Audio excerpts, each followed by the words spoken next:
Happy new year माय sweet heart. खाली happy new year से काम ना चली। व्हाट?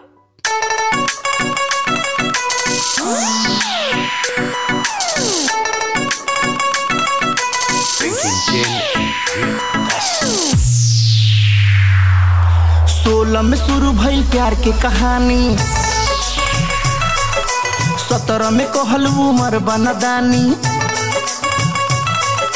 16 में शुरू भइल प्यार के कहानी, 17 में कहल उमर बनदानी। 18 के खतरा के पार होई गइलू, 19 में कह के फरार होई गइलू। मिलल बड़ू जनी मिस करे जान, 20 में किस के विश करे जान,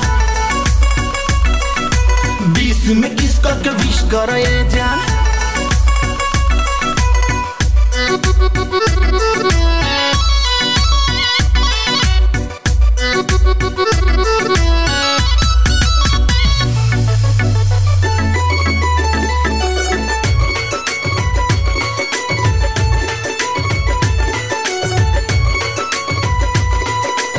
जब से तुहके देखनी ही दिलवा आगे पीछे डोले, तुहरे प्यार में दिल के मुर्गा लव यू बोले।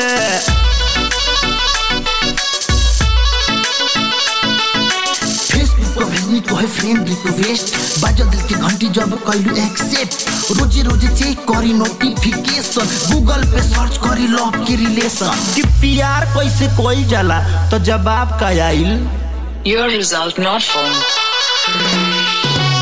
जब से तुहके देखनी दिलवा आगे पीछे डोले, तुहरे प्यार में दिल के मुर्गा लव यू बोले। बाबूजी से कह के अपना शादी के डेट हाली फिक्स करे जान, 20 में किस के विश करे जान, 20 में किस के विश करे जान।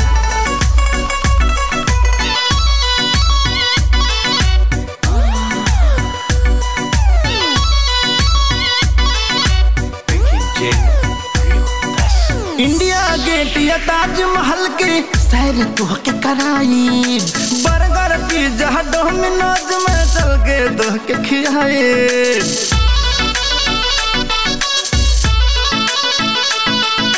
पैक तो पैक खूब रात भर लड़ी, प्यार वाली गाड़ी फिर पटरी पर चढ़ी।